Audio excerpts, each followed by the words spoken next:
I know. All right, and we are rolling with my friends, the Meat Mafia. I have not seen you guys in so long, and so I'm very, very pleased to have you back. It's been way too long. Well, you didn't have a choice because you have a new member of the Mafia. We really do. You got Carlisle into the mix like a month. Has it been a month yet? 3 weeks? It's literally been like, I think as of today, it's basically been a month that I've worked with you guys. Wow, that's incredible. This all came from Twitter too. I sent Carmen a DM and she thought I was a 75-year-old Italian man, but it all worked out. You have no idea how pleased I was when I saw him. I was like, oh, my heart be still. He's not from Italy and he's gorgeous. And there's two of them. Just for context, Brett and Harry used to be anonymous on Twitter, and their name is the Meat Mafia, and they had these like mafioso profile pictures. And you guys asked my mom on your show like almost a year and a half ago or something. Yes. And when I asked her if she was excited, she was like, yeah, I guess. I don't know. They just seem like these kind of like older guys who are really into eating steak. Like, I don't know. We'll see. And then after she's like, you have to meet them. They're so cool. And so she thought that the actual joking anonymous mafia pictures are what they were going to look like. And one of them was like the super fat guy with the hat. I fell for it. Like when you're old, these things happen. We're just not used to all the stuff that you guys do. I think it goes to that whole conversation about being anonymous. And I think that there's so many benefits to being anonymous at different times. What made you guys decide to finally go public with your faces and, do the whole thing? It's a good question. It's something that Harry and I talked about for a while. And I think we like the aspect of no one's being able to see us or know anything about us, and just our profile growing purely off of the validity of the ideas and the content that we were putting out. Yeah, and then beautiful. And I think that it reached critical mass faster than we were initially anticipating. And I remember us having a few honest conversations around, if we really believe in these principles the way that we think we do, there's so much more power in being able to publicly share your name in your face, especially if you want to help lead this movement. So I think it was more so us just wanting to have a bigger impact versus being confined as an anonymous account on Twitter. Not that there's anything wrong with that, but I think for our goals, it just made sense to be public. And it's probably close to a year ago we went public, and it's one of the best decisions that we ever made. Yeah, you guys are doing great. I love watching it, and I love that Carly. So, when you have this precious, beautiful jewel and you want her to be doing something that she loves, to be able to, hang out with the Meat Mafia and work with you guys on, wellness and beautiful concepts. It's exciting, and it's so cool to see you guys growing.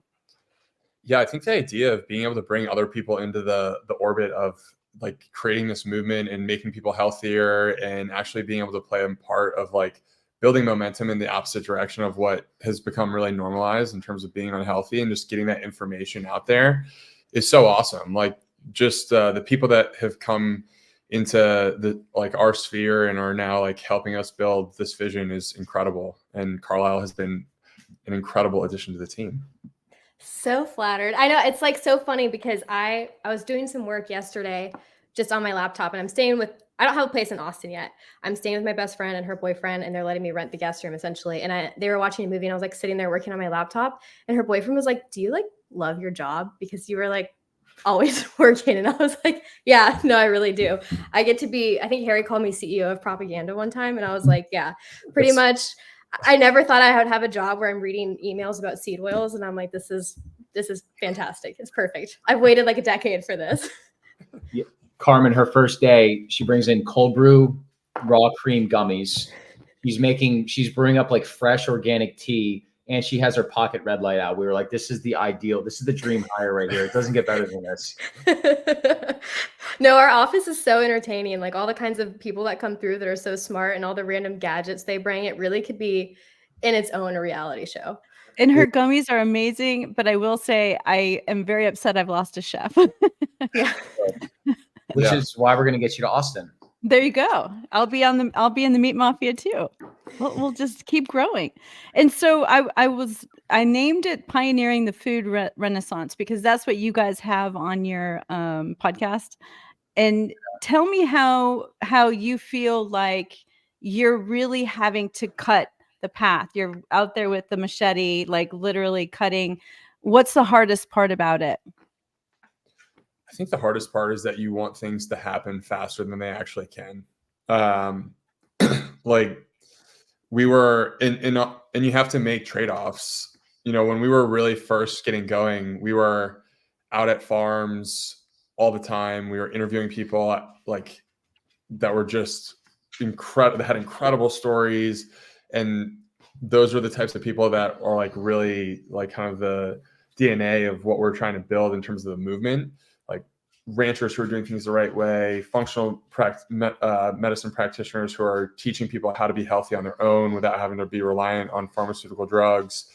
And like just kind of that attention to detail in terms of being able to go out and like be present and record a podcast episode on someone's farm. And then like kind of having to make trade-offs in terms of like growing a business as well. I think it's been tough. Like we've kind of evolved into this new phase. And I think for Brett and myself, we really want to get back to this like really grassroots nature of how we've grown things. I'm not saying that we've gotten too far away from that, but I just think that there are trade-offs you have to make at the end of the day when you're trying to build something that's going to be here in 10, 20 years. So such a great legacy. And yeah. it's great that you're thinking it that far in advance. I love it. When I was producing movies, when we pitch a movie, a lot of times we'll say, well, it's like this movie meets this movie. And so if you guys had to describe your business as something meets something else, what is meeting what?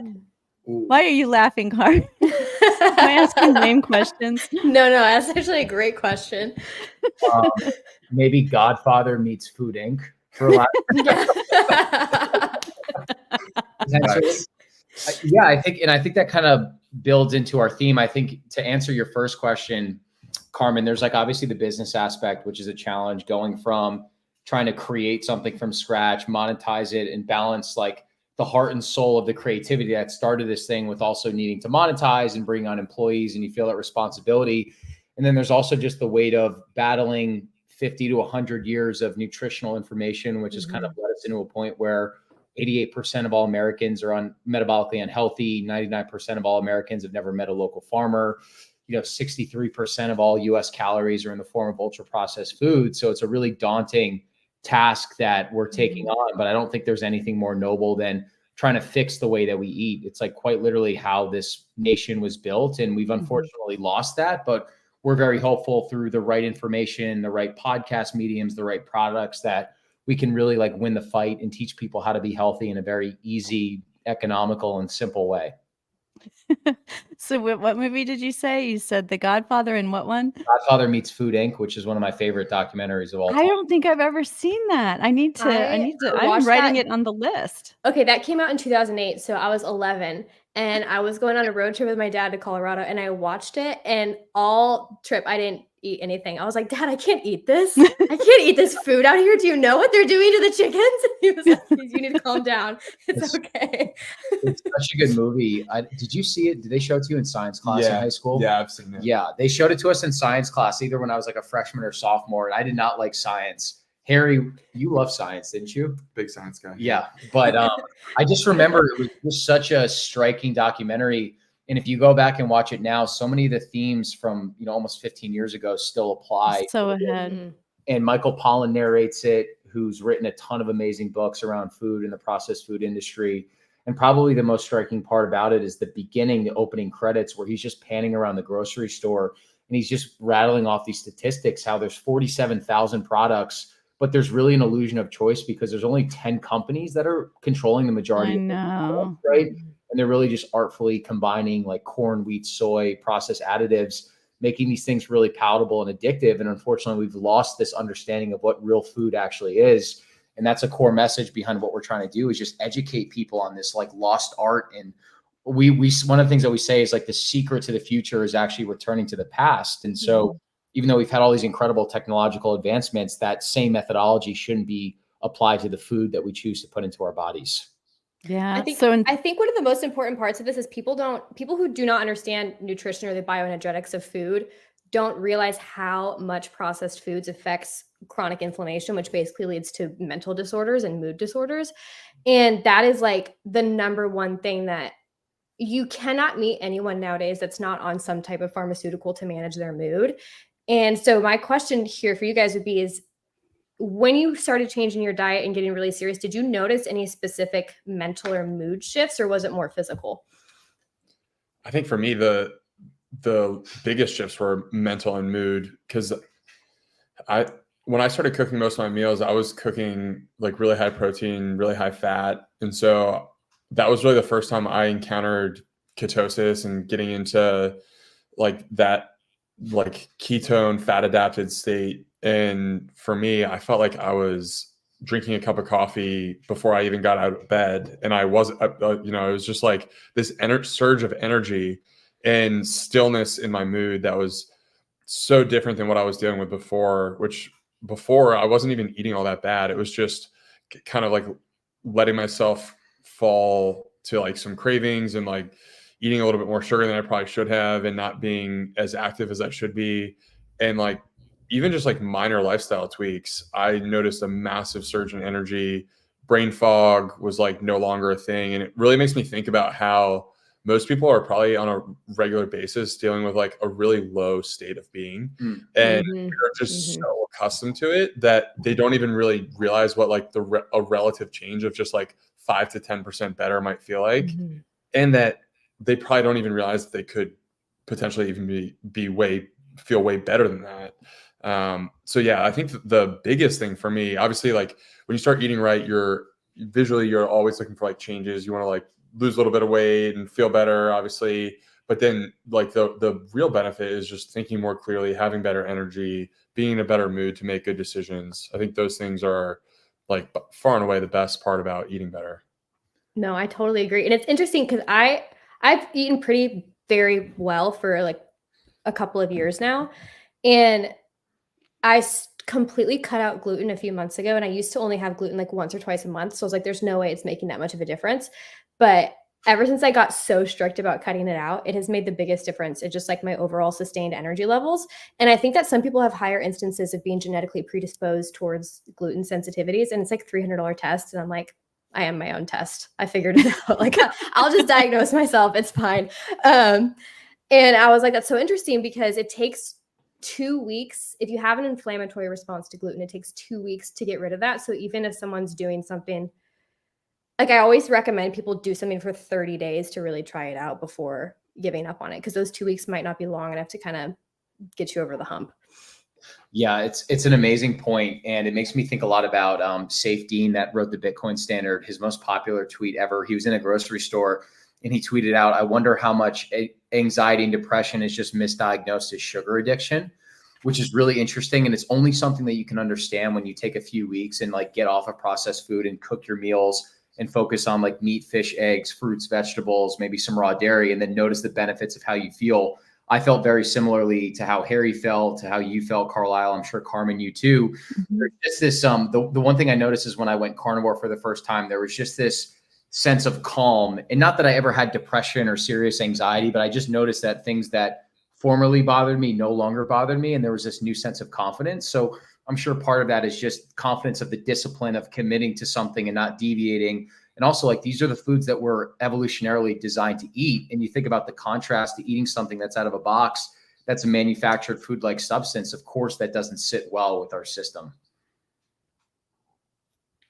It's so interesting because I would love to know, as far as you've gone on this journey, one of the things that happened to me as I was working in different situations is my clients or the people who were the patrons of what I was doing were the ones that kind of helped shape what I became, or what the business became, or what the movie became.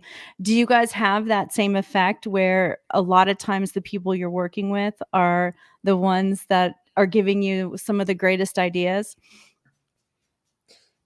Yeah. So you're asking in terms of just like people that we're working with now on the business side of things? Yeah. Yeah, I think absolutely. There's so much value in terms of, like, Brett and I both worked corporate jobs before, and I think your creative frequency is so low when you're working in like that type of environment where it's like very bureaucratic. And once you get out and start to build something for yourself, you're seeking out other people who have advice or just like insights into what you're doing that might help like shape the future of how you're operating. And so the biggest benefit of what we've done so far on the business side of things is just surrounding ourselves with the right people who have skills that we don't have, or they have feedback on like products or information that we're putting out there or branding, and just look at the world slightly differently than we do and are able to provide us information that we otherwise would probably just not even see. So yeah, just having people that you trust in your corner when you're starting something that can insulate you from a lot of like because starting something, you basically open the door for everyone to want to like be involved with what you're doing, and it becomes this really like powerful exercise of knowing how to say no and knowing how to say yes. And you break that trust barrier with people or build that trust barrier with people, that the more you surround yourself with people who can kind of check your six and really have your back when it comes to like making really sound decisions, it just can go so far. Like it truly is a superpower when it comes to business, like having people in your corner and your foxhole that can have your back. Yeah. I have a question. Do you think you guys make decisions more logically or intuitively or both? I think it's a combination of both. It's actually a really good question. I think in the beginning, it was all intuitive. We were just going off of what seemed really good and what was giving us a good response and what did we just really enjoy doing. So for us, it was, we loved writing threads. We loved kind of having this investigative journalist hat. We loved meeting farmers and ranchers and interviewing experts. And that really built the baseline of the show. And then just from like a financial standpoint, bringing in our, head of ops, Ben, who obviously Carlisle, you work super close with, having someone that can kind of manage more of like that rational part of the brain, where both of us, we're dreamers and we want to almost like attach to every single opportunity that comes our way, but realizing like you have to pick your battles. And a lot of times it might not be the wrong opportunity. It's really just the wrong timing, and sequencing that stuff out and having more strategy.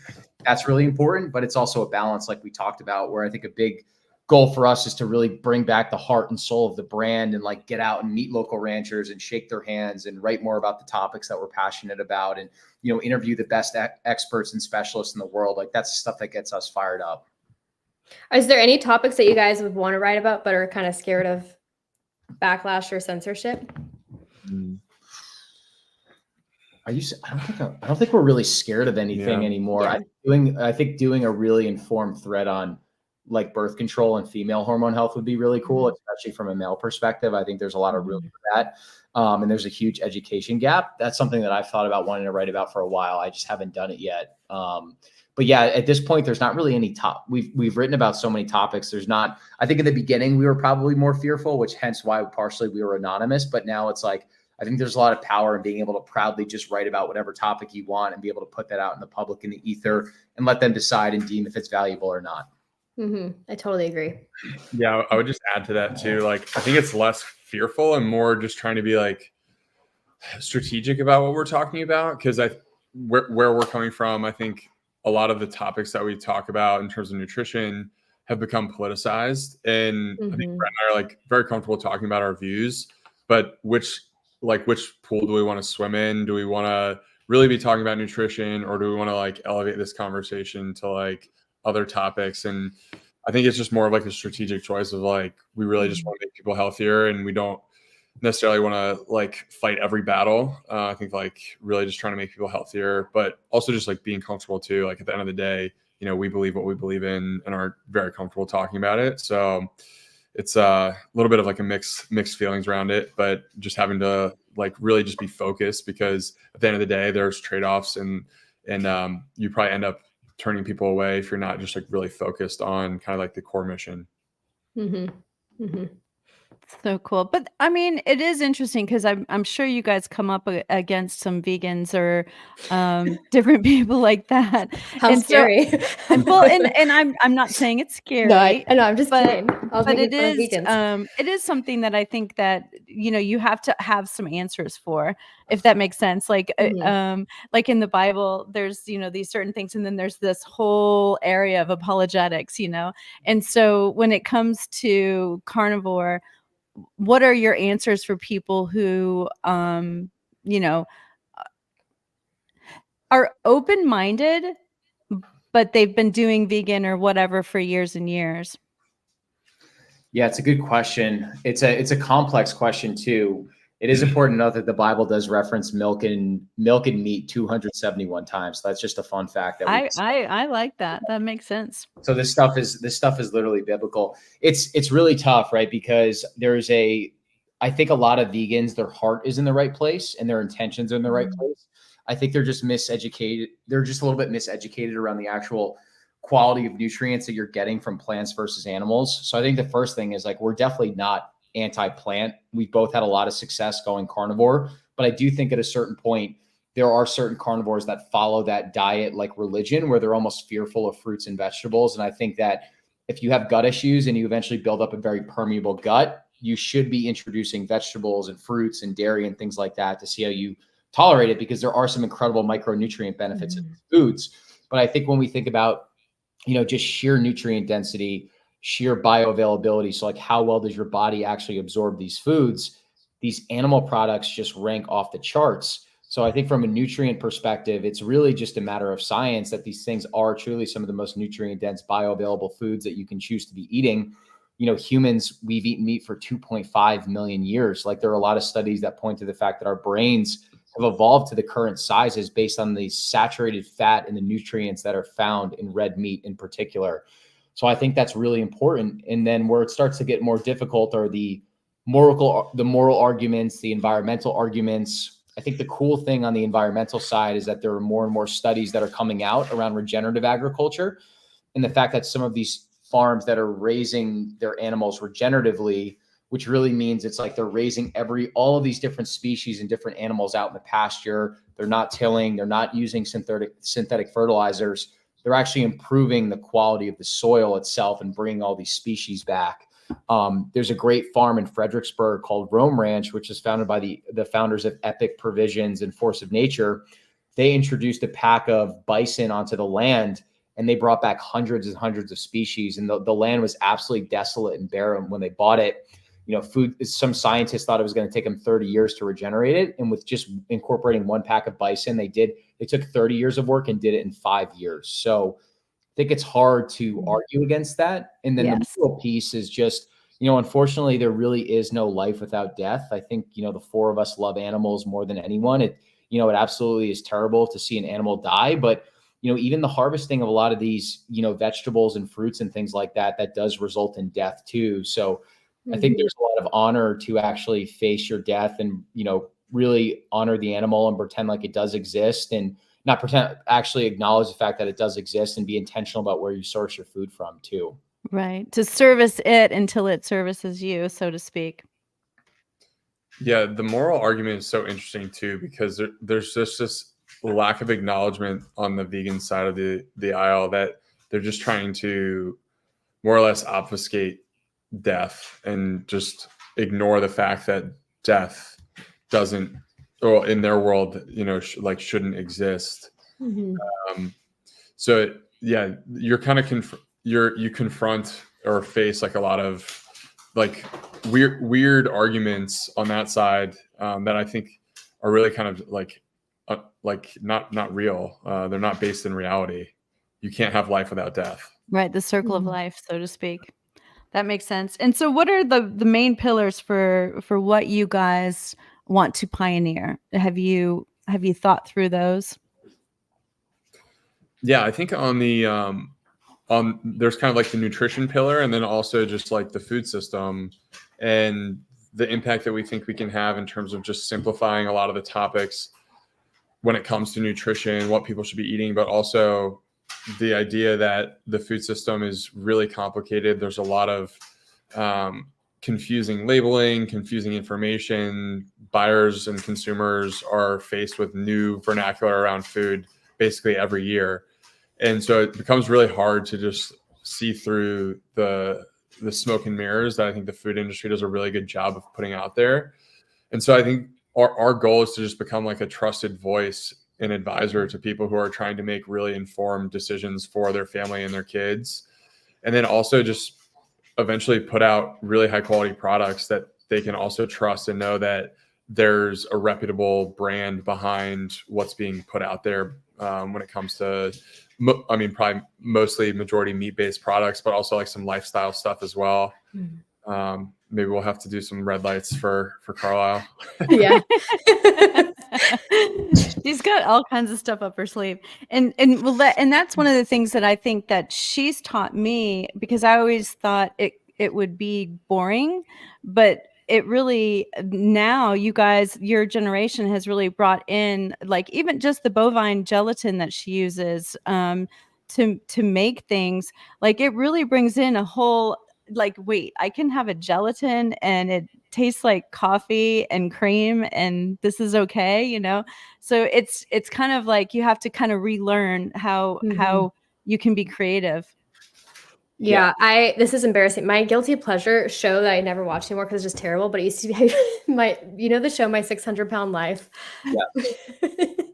I used to always watch that, and I would be like, I could save them. I could fix them, because they take them from all these highly processed foods and start feeding them like literal chicken breasts and turkey bacon. And I'm like, because they put them on no fat, no carbs stuff. And I would just watch it and I was like, I could save these people. Like, I could make your meals and they would taste great and you would still lose weight. Like, I think there's so many diet trends. It's like no fat, no carb, like everything has a trend and everything kind of burns out eventually, because we're not built to cut out everything forever unless there's severe autoimmune things happening.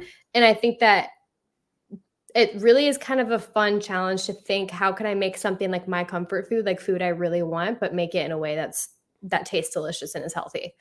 Well, it's incredible the programming that has happened, where healthy food is, in the eyes of most people, supposed to taste bad, and like, not be fun or enjoyable to eat, So to me, the carnivore diet kind of like deconstructs that, where you're, for most people, eating red meat and eating fatty, satiating foods is incredible and feels great and it tastes amazing.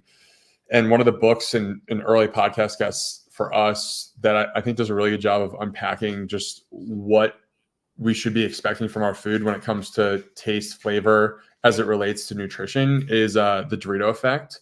He just talks about how, this is Mark Schatzker, the author. He talks about how, our tongues are innately wired to have this nutritional wisdom, and we're supposed to have a flavor, or a taste for nutrition. And nutrition is supposed to actually taste good. It makes sense logically, right? Like foods that taste good are the foods that we're supposed to be eating. And so I think it's really interesting that most people, when it comes to eating healthy, they just expect it to like taste bad. Some like gross green juice, or like AG1. Like, I think AG1 has done a good job. Athletic Greens, like their product doesn't taste that good, but people like almost associate that pain with being healthy. Like, yeah. I'm good. Thanks. I think that's interesting too, from like an evolutionary perspective, is that poison tastes bad. And so like our taste receptors are literally there to guide us into something. Like if we eat something that's poisonous, it's going to taste terrible. So it's like years and years of programming that has to be undone to learn to trust your body is just nuts. Yeah. And there's all these loopholes around like natural and artificial flavors. So we've lost that like nutritional wisdom that Harry was talking about and you're talking about, Carlisle. And that's something that we're very vocal about speaking about, is how, especially when you make this transition from like the standard American diet to the movement that we're talking about right now, there is going to be a few week adjustment period. But once you get over like 2 to 3 weeks of doing this, like the sweetness of a berry or the savoriness of a steak, or like real salt or real butter, you start to like unlock all these different sensations that you didn't even know exist. And you get so much pleasure from like certain amazing foods. Like I remember I watched an old episode of Anthony Bourdain. It might've been like No Reservations, whatever his original show was. And he went out to the French Laundry in 1999, and he went out to Thomas Keller, who's the founder of the French Laundry. And he was like, what is your secret to having such amazing food?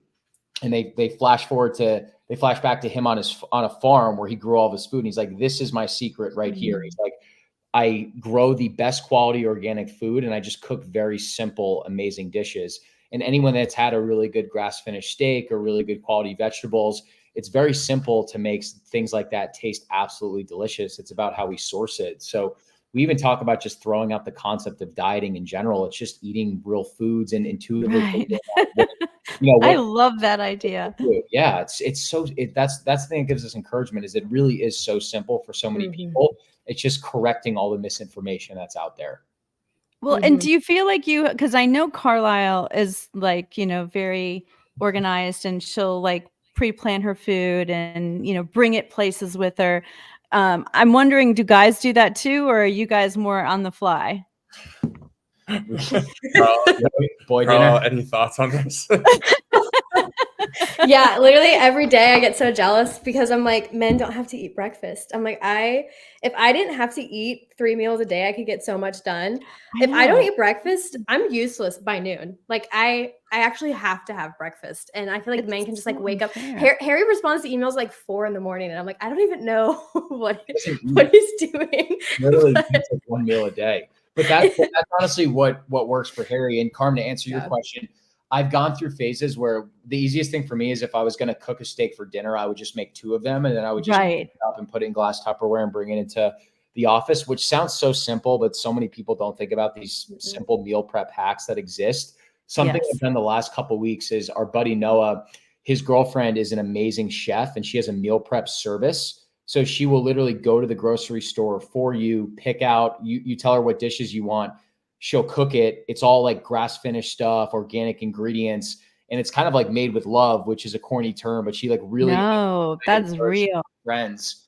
And just those little hacks of like, hey, I got back from the office at 8:30.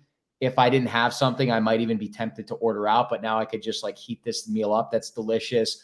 I know she put her heart and soul into it, and it's going to nourish my body too. Like the meal prep has been really helpful for me the last couple of weeks. Love food. I love The last time I meal prepped, I made like 2 steaks and just like so much vegetables for the entire week. And I was like, oh, this needs to cool. I'm gonna go take a shower. And then I took a shower and went to bed and never put it in the fridge. It was just like a medium rare ribeye. And I was like, and then everyone was like, you can eat it, it's fine. And I was like, I did eat it, but I heated it up a ton before to like kill any bacteria. But beef is expensive right now. You just can't be wasting it. Yeah. That's so cute. I love it. Well, I love the idea of the meal prep service. We actually finally did that for my dad, because I don't know if y'all know, but my dad got cancer in March, and you can ask Carlisle. I was, going to the store. I was doing all the prepping. I was bringing it to him, going to the ranch, getting the goat milk that's raw, literally, it was probably 15 to 20 hours a week of, driving, doing, cleaning.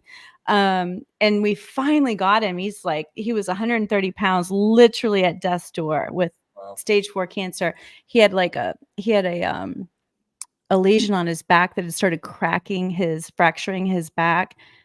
He is walking around. He was like, I have a tricep muscle now. Like, he is completely different person. And so we're like, okay, he's doing good. Let's get a service. And there are services that it's organic, it's wild caught, it's grass fed, it's sea salt, instead of table salt. And it is so nice to have somebody do that for you. And I was surprised that like the price, I think, is less for me to order that for him than, me going and doing it myself. Because I guess they're doing so many of them. I don't know. But it surprised me. Yeah, I think you make a really good point. I think number one, eating this way is actually cheaper, because a lot of what people are spending, like if you look at the average person's cart in the supermarket, most of it isn't actually food. So you have all these excess costs of things that aren't actually providing your body nourishment. But even if it was more expensive, I wrote about this the other day, it's like good quality meat should in fact be the most expensive thing that you order when you look at it in terms of the nutrients that it's going to provide you, the calories that it's going to provide you, also the amount of effort that the rancher put into that, like actually rewarding producers for the effort they put in, which is why it's so tough to compare it to processed food, where it's like that's all about maximizing profit and saving energy. But also, if you took a pound of regenerative meat, which is around like $9 for ground beef, and you compared it to a bag of Lay's potato chips, you're like, oh, the Lay's potato chips is around $4.50. That's because it's an 8-ounce bag. If you go apples to apples, pound to pound, they're really both around $9. Obviously, one is way better for you. So that's my argument, is that, products like red meat and what you're doing for your dad, that's like a holistic asset that's going to give you more energy. That's going to allow you to make more money in the office. And it's also going to provide for priceless experiences where, like, obviously if you have more time with your dad, that's literally priceless. Or if you're a young father that now, hey, I have energy after I get off work and I can play catch with my son or play with my daughter. That's another priceless experience too, that all comes from prioritizing your health. Oh, he would tell you all day long. It's a big adjustment for him because he was a bachelor and, like, literally drinking Mountain Dew and eating ice cream, trying to gain weight, which he didn't realize he was losing the weight because of the cancer, and that just fed it. And so it was crazy, but he is such an amazing story because he doesn't have pain. He's walking again. He's doing so fantastic. And he chose not to do anything. No hormones, no, he just did deep nutrition. And as soon as he could walk, he did walk and stuff like that. So it was really cool. As far as you guys working together, when I first interviewed you guys, I was so impressed at how you played off of each other. Now that it's gotten more serious and it's become business, have you been able to see how important it is to be a force and to appreciate each other's assets? And how do you suggest other people do that? Yeah, I think that the answer for us is yes. Like, we definitely appreciate kind of like the individual gifts that we have in terms of like the strengths that we bring to the table. I think Brett and I have done a good job. I think like trying to replicate what Brett and I have done will be really hard, to be honest. Like, we've lived together. We've done a lot of things outside of business to really test each other individually as brothers and friends and as business partners. We've done a lot of challenging things together that I think has just drawn us together. And we almost operate under like a very, we obviously have very similar values and very similar morals and outlook on the world. But I think we also now at this point, we've been working together for a year and a half, almost have a uniform brain in terms of like being on the podcast. We can just, I feel like there's some telekinesis going on at times. I know when to back off. I know when to lean in more. Brett knows like when a question's thrown up, like it's probably like more of his question or more of my question. We've just gotten really comfortable just in the role and relationship. So for anyone who's like trying to figure that out, first off, I would say find someone that you want to do business with for the rest of your life and do it with them, because it'll be the most worthwhile experience you have. But then also I would say, invest in that relationship like you would invest in anything else. Really try to challenge it, push each other, hold each other to a high standard, be accountable, but also just really enjoy the process of building something together. It's so easy to forget that, it's supposed to be hard, but fun and enjoyable. And I do really think that Brett and I do a good job of always kind of coming back to that. Like, hey, let's play the long game and enjoy the process here. So I think we do think about a lot, like, in 30 years, what are we going to be saying? We're going to be saying, oh, do you remember when? Do you remember when we were at that point, and talking types of stories? So it's almost like pre-nostalgia. Someone said that to me recently. I really I love that. Yeah. Yeah. And I think oh, go ahead. I'm sorry. No, I was just saying, I think it's unusual. I think it's one of the greatest losses when it comes to the power that people can have as a force, is most people can't collaborate because everyone so wants to be in control and has a hard time trusting their partner. And I do think sports helps with this, because in sports you have a zone, and your spot, and you're covering it, so to speak. And like he's saying, if you're tennis partners and it's a lob, then he knows, okay, he's going to run it down because this one's faster, or he's more aggressive, he's going to hit the net. And it sounds like that's what you guys have been able to do, which I think is great. Go ahead and share what you were going to say.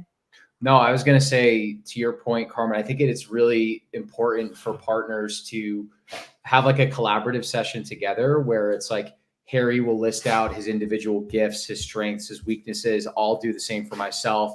And then you also do the same thing for the other person too. I think putting that on a piece of paper is really clear. And I think both of us have just realized like there's certain gifts that God has given Harry that I will never have. And I shouldn't try to replicate that. You should lean into the uniqueness of what we both have. And then you really like complement each other and you feel the strength of that too. And I also think in a partnership, when you have a mission that's so big and it's more than like wanting to be successful or whatever, or financially successful, but you just want to accomplish that mission, you focus on that versus like your individual needs too.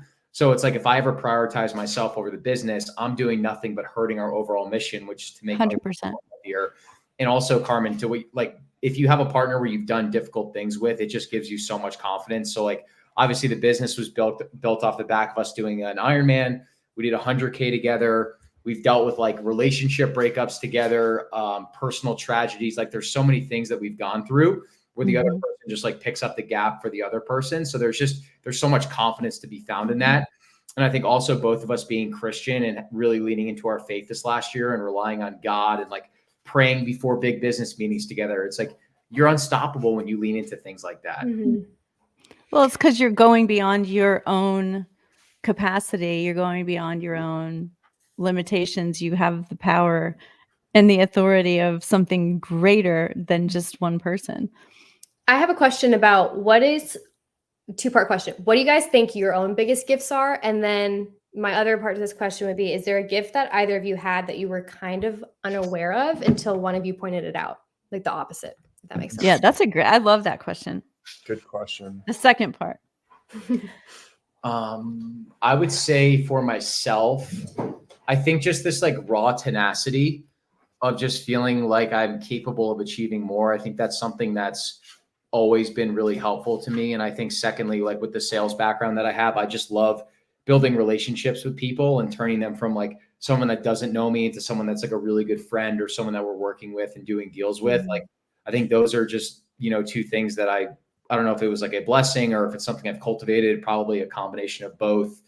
And I would say this year, just, when we started writing threads on Twitter, I didn't realize that I had a gift as a writer. Which is funny because I actually used to love English class when I was a kid, and I used to love to write like fiction and things like that.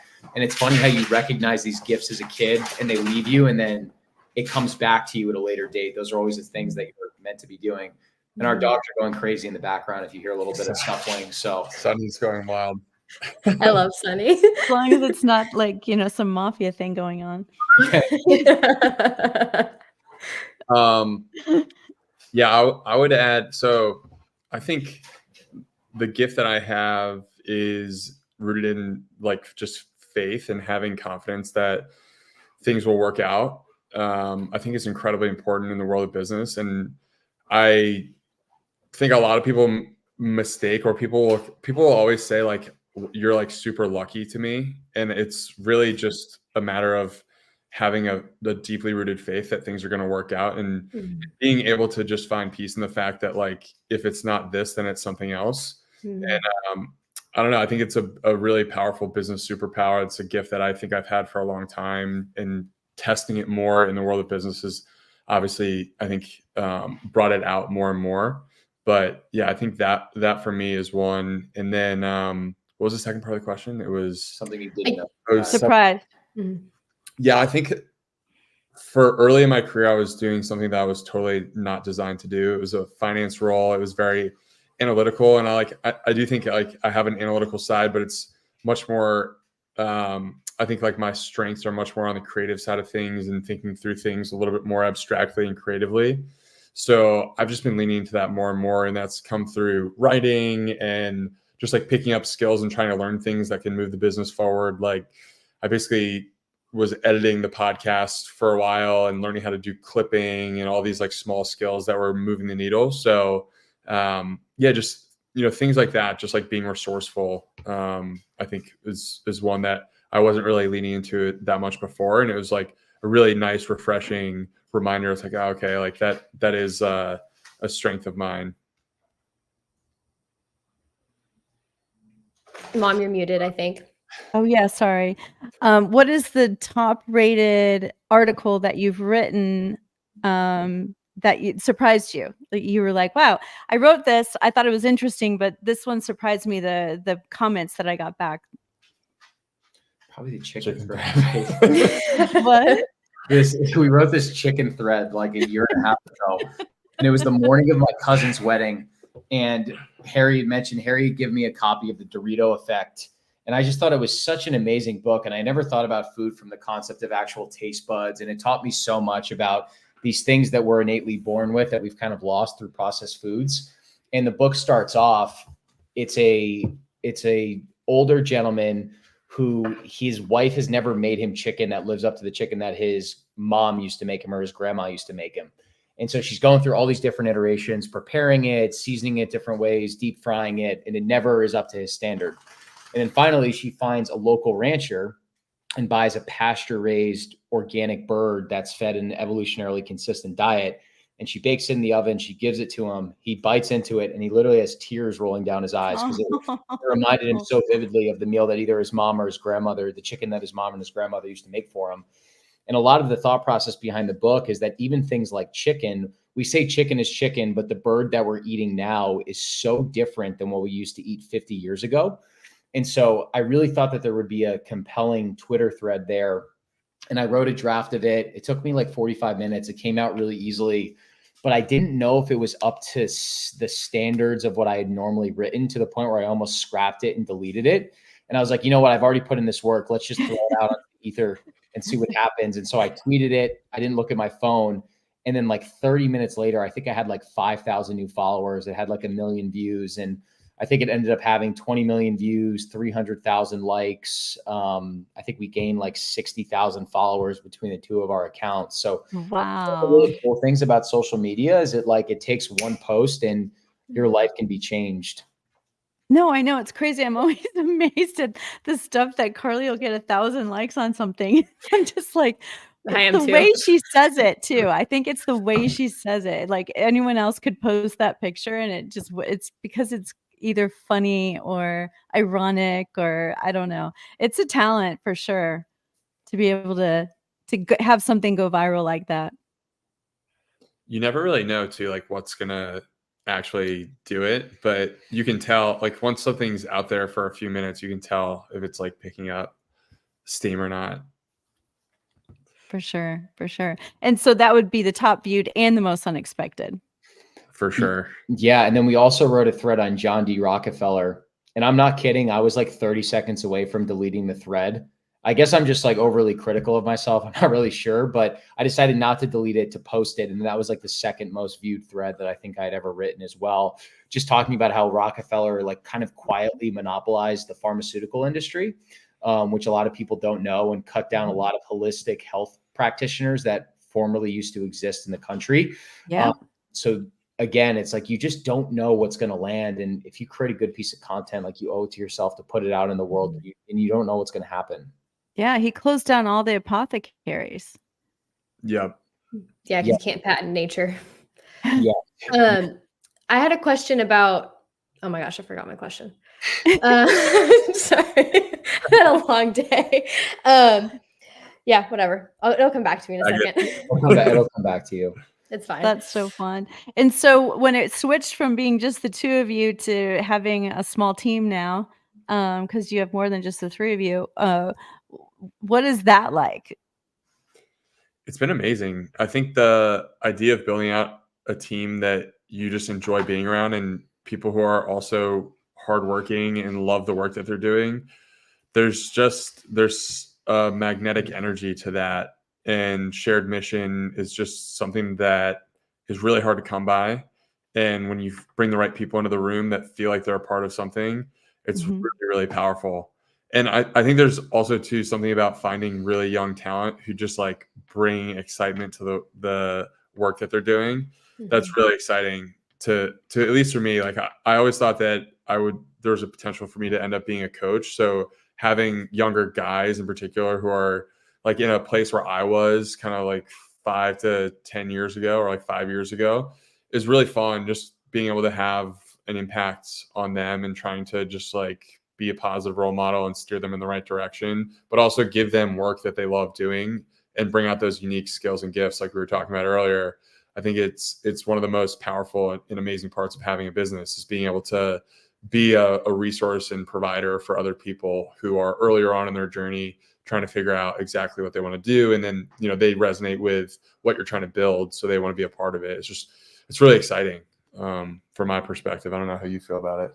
I mean, it's been amazing. I don't know if this is right or wrong, but I read that I think men really start to increase their income in their like mid to late 30s. And I think my theory behind that is that not coincidentally, but most of them are starting to get married and start families. So that not burden, but that honor of responsibility is what forces you to either work harder or go for that promotion or be able to make a lot more money. And I think a way to maybe replicate that feeling is to actually own your own business and build out a team of your own. Because like the pressure and the responsibility that you feel when you actually have unbelievably talented employees that are more talented than you, that are quitting what they're doing because they want to be a part of your mission. It's the most motivating feeling. Like my small extension of that was when Harry and I built out Mafia. I always felt like, okay, if I'm not doing my job, that's not just taking money out of my mouth, it's taking money out of Harry's mouth too. And then you multiply that by, 10x when you start to have some employees and people that move to Austin specifically to work for you. So it's such an empowering feeling. And also you really start to feel the movement multiply when you hire these super talented people that are so much better than you at certain competencies, and they can really double down on those gifts. That's so cool. I love it. So my ex and I started an environmental business. We cleaned up hazardous waste sites all over, and we sold it, but it's huge now. It's global. And I would say one of the most satisfying moments ever was when our family was at Bob's Chop House. It was a steakhouse in the Grapevine area, and somebody had picked up our bill. And we were like, well, who was it? And then, they said, oh, this guy over here. And it was a kid that I found when I went to speak at a school, just being, typical me, contributing to the world. I think it's important people contribute, do some stuff that's, you don't get anything for it until, 25 years later, somebody's buying you a steak dinner and thanking your family for this kid. Literally, I went and spoke at a high school, told them what we were doing, said, hey, if you guys are in high school, like you're gonna, if anyone wants to work this summer, we'll hire an intern. Not one person called but this kid. He came, he worked there, he ended up not going to college and got so much he just was on fire from being around people like you guys that he went and started his own business and is very successful. It's so cool. That's amazing. And it's that fire and tenacity that comes from like really being a part of something that you feel like you're contributing to. And when you're not in that role and you understand what it feels like to be a part of something where you're aimless and even just like not really attached to your work, it really does. It's a bit soulless. Like there's and I think you kind of have to go through that to appreciate to the other side of it, which is just an amazing feeling of being able to work on something that you think is like truly your life's mission. So yeah, it's the lion's share of your time. And so, for you to be able to love it, when Carly was going to go down there, her dad was like, how much I have to pay you to keep you here? he didn't want her to go, but it's so fun to see her doing something that she loves. I mean, this is what she is. Like, you're just taking a person that was doing those things for herself and putting her into a cog, or she is a cog in a machine that's really gonna. I can't wait to see what y'all do with it. Oh, it's been amazing. And it's like it's really interesting because you have certain hires where their resume looks perfect, they interview really nicely, and then when they get into the role, there's like this, they don't have that lust or that desire to really want to succeed too. And it's really tough to vet that in the interview process. And then you have people like Carlisle who are like, look, she's never been an account manager before, but she's really into health. She's super passionate, which you really can't outsource that. And she's really good with people, even though she's never been in like a sales or account manager type role. Let's take a shot on someone like that because she has these like raw characteristics that you really can't. Right. And then she's been absolutely flourishing in the role. And I'm not just saying that because she's on the call right now, but it's like, you can't, like that raw hunger to succeed. You really there's nothing that can replicate that. It's true love, to be honest. It's like her heart unfolding because she loves to, eat healthy, and she loves to learn about eating healthy, and she loves all the products around it. She buys all of them. Yeah. Yeah. So it's really fun to see. And I couldn't recommend more to any parent than to watch your kid do what they really are made to do. And it doesn't mean that they have to, do their dream, whatever that is. There's always lots of ways that you can fit in when you're doing something you love. But it's really important because, like I said, it is where you spend most of your time is work. Mm-hmm. Definitely. Yeah, there's this way of thinking now that I think has gotten popularized that you like don't really need to be attached to your work, which like I think for some people that might work, but for me, it's if I'm going to be spending all my time and all my energy on something and I want to be feeling like I'm contributing to something of value, I'm just like more of a missionary in that respect where I just feel like I need to feel like I'm going to war, like feel like I'm going to really contribute to something that is meaningful every day. That's so cool. Yeah, whenever I did a movie, I was always like, I want to have someone young. I want to have someone old. I hired a lady that had cerebral palsy to help me as my assistant, and she was amazing. And I love having people that just. It's one of the cool things about a movie is everyone comes together for a period of time, and then you go off, and if you like working with them, you bring them back again, and it's a very rewarding thing because this person really wants to work with me. They've hired me again. I'm back. Mm-hmm. And so, what do you guys do? You said you want to make it fun too. I really do think that's an important piece. Do you actively think about it, or just being yourselves and it is fun? Yeah, I think you have to, like when I wake up every day, because now, a lot of our days are crazy busy where it'll be, 10 plus calls, 2 podcasts, bouncing around. And it's easy to have that. That dog just. Okay. No, we're good. What was that? Give us 1 second. I think jeez, he's out of control. This dog is. We're watching. All I can say is y'all have amazing fast eye-hand coordination. We'll play back. Are you okay? Did it hit your head? No, we're good. We're good. We're good. We caught it just before. It looks like you did catch it. Like that was Yeah. amazing. The baseball reflexes. Man, you Uh, guys are good. well- That reminds me of those dads that make the saves in those films. Like they're just really? unbelievable. Like they save these children from death. It's And your dad. crazy. Also, Harry's got incredible reflexes. He's the best fly catcher I've ever seen. He'll literally like do this and like catch it out of the air. It's unbelievable. Another gift that he has that few people. Well, know. you definitely don't want Yeah. flies at the office, so No, there's been a few.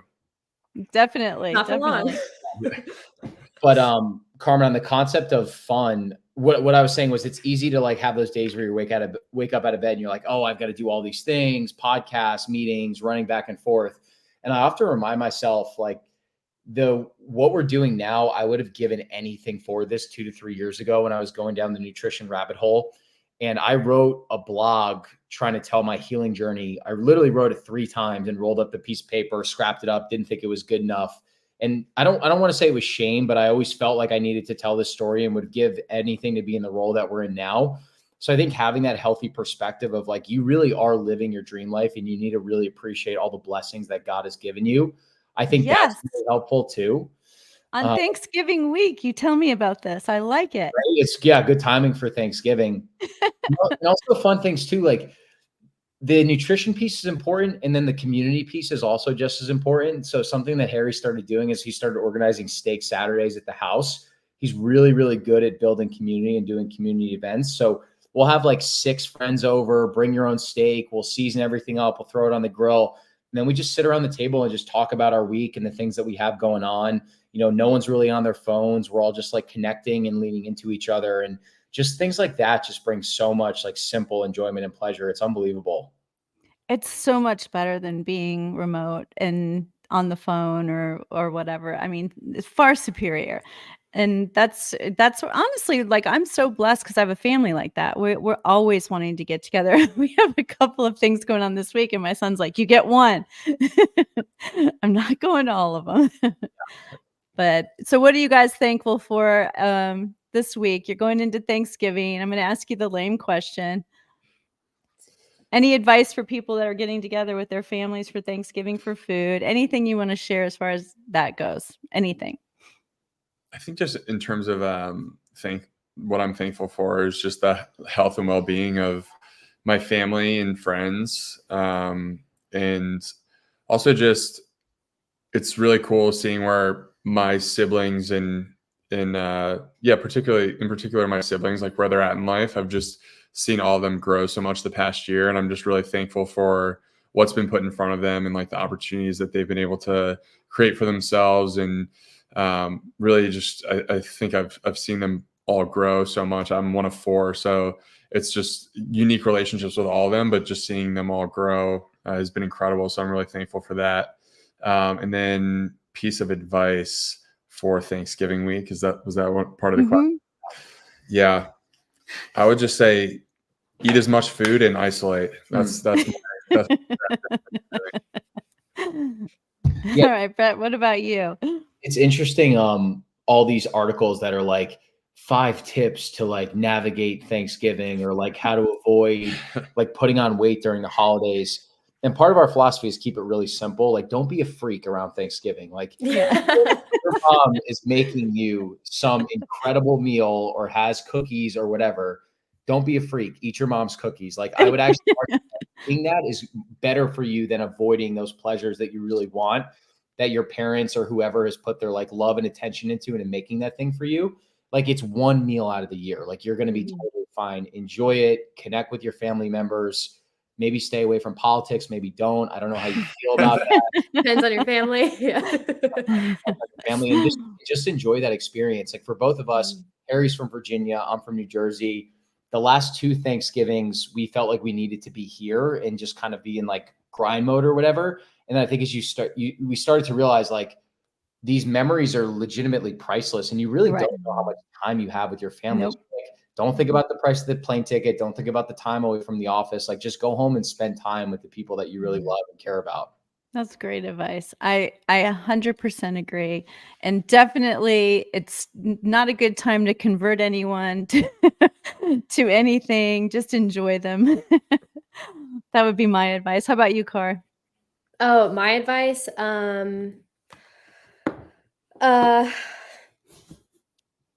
I think it would be I think I would follow what Brett says and just like really enjoy it. Like, the older I get, the more precious life seems, and almost the more sensitive I become in like a good way, not like an emotional way, but in terms of like more mundane things could make me happier than I could have ever imagined, because life just seems so precious. And even just like spending the time with your extended family in the kitchen and like learning the recipes, and like, because one day your aunt might not be there to make everything, and like really spending those times and making sure to take note of how that community is created, and so you can pass it down to your eventual families, I think is important too. That's awesome. And so do you have any observations about the Meat Mafia that you'd like to share with everyone before we go? Observations. I don't know. I think I'm Is still it really conducting fun? research. It's so much fun. Yeah, it's wildly Carlisle, What? you gave us some of your observations on both of us as people off camera versus on camera. Yeah, Friday. that's true. That's a good idea. No, I'm always gushing about you guys. I've nothing but great things to say. And even just like, I don't dread the work week. I look forward to it. And like, the community you guys have created is so special. And the office is just so wild. Like, everyone gets work done and is very serious, but it's just wildly entertaining. Like, I truly never know what I'm going to walk into sometimes, in a good way, like the kinds of people I'm going to meet and the weird things we have in our kitchen and all the snacks we have. It's just, you couldn't make it up, truly. Carly was telling me that like the Harry's supplements are up here and her supplements are Oh yeah, because everyone work with is so tall. It's like the top shelf, and then mine's like this bottom like little one, and it's like a teacup, and I'm like having a thought woman's that was touch so in the cute. office has been incredible, by the way, Carmen. Pardon? That having a woman's touch in the office has been unbelievable. Oh, I think it's so awesome. That it was very wise of you to at least have one of them around. That's for sure. we're amazing in motion for sure. And then I do have one more question, because I did want to ask this earlier. You guys have built this just really around an idea of passion and literally trying to pioneer something, and you're building social media around it. You're building, clientele. What advice would you have for someone who thinks, well, my idea isn't really, it's just a concept. It's just a love. It's just because that's really what you did. You built something around something you really believed in. Yeah, I might just be like overly romanticizing things, but I truly think that most products are a true reflection of the people behind what built them. And so if you continue to work on yourself, and continue to put your heart and soul into something that you're focused on, whether it's a product or a service, I think you can create something immensely valuable if you're constantly working on improving yourself through the lens of the business that you're trying to build. So yeah, I just think it's really hard to remove the founder's fingerprints, and it's really important to constantly be the type of person who's trying to grow and just be of value to other people. And I think when you really like let that be your framework and not get too myopic about a product or an idea, it's just so easy to overanalyze product market fit. If you're genuine and you think that your product speaks to even a small audience, there's an opportunity there. That's so true. Carlisle, is there anything you wanted to add or ask before we go? My only question would just be, I feel like in the health world, there exists so many different trends, and trends go up and trends go down. Are there any upcoming trends that you guys are participating in or have your eyes on that you think are cool? Outside of raw milk, because it's not. That can count. No, I think the concept of wearables is interesting. I think that, so we did that health summit on Saturday, which you were at, Carlisle, and we had on the research lead at Ketone IQ, which is an exogenous ketone shot. And one of the questions that we asked him was, what is your perspective on like wearables, on data? Should you intuitively know if you're healthy or not? Do you need a device to be able to tell you that? And the interesting thing that he said was, when you're metabolically unhealthy, Harry was talking about this before, your baseline is so low, you don't have that comparison of what makes you feel good versus what doesn't make you feel good. So having something like a Garmin or a CGM, or being able to rely on data is super important. And the goal is that you build such good metabolic machinery that, hey, I need more saturated fat today. Hey, I'm going to eat leaner meat. Oh, I didn't get a great sleep last night. Let me take it easy. Oh, I had a great sleep, so let me go a little bit harder today. You should be able to really develop that intuitive wisdom that comes from getting your health under control. We've both had a lot of success with continuous glucose monitors, CGMs. I think it's an amazing tool just to develop this understanding of, what foods, what carbohydrates, what things are really spiking your blood sugar, what's making your blood sugar consistent. And also there's this intentionality that comes from wearing a device that I think is really cool. It's just important for it to not become like the master of your life. It's a tool like anything else, and you're ultimately the CEO that's determining what you should be doing with that tool. So I think that's something that's really interesting, that we hope that, healthcare companies in the medical care system continues to get involved with CGMs, and people that aren't type 2 diabetic could still maybe have these things covered by insurance and have easier access to them, because they are quite expensive, even though they're super cheap to make, but it's really interesting technology. Yeah, I think for me, the idea of decentralized medicine is really interesting. I see that being a huge theme in the next 10 years. The idea of being able to find someone to be your primary care physician who has their own practice, and they're doing things virtually, and they're able to service you at a much higher, more intimate level than what you would get, if you were to just go to someone locally. I think it's really powerful. And also like an extension of that being what Brett's talking about in terms of like being the CEO of your own health, just like more people getting access to blood work and becoming aware of the power of just going and getting your blood work done. And then also another trend that I don't know if we'll participate in it at all, but I think like peptides is becoming a huge trend and theme for a lot of, I see more and more people talking about it and getting interested in just peptide therapy in general. A lot of people improving their gut health through it. So that's one that I'm keeping an eye on. But first and foremost, just the idea of like decentralized medicine. I think it's huge. Yeah, Mhm. no, I love that idea. I definitely think that people forget that the doctor works for us, not the opposite. I have Mhm. to listen to my doctor. They're my boss. And so thank you so much, guys. I appreciate you coming and sharing your wisdom and your story. And just to me, my favorite thing about y'all is the ability to collaborate and how you're building something around something that you love. And your parents should be so proud of you. Thank you. And Carmen too, you were saying, what are we thankful for? I'm not just saying this. I'm thankful for this episode too, to think about how far the overall relationship has come since we first came on your show. And I would just encourage people to really lean into the amazing people that exist on social media and taking those online friendships into real life, because we started off like DMing you because we wanted you to come on our podcast.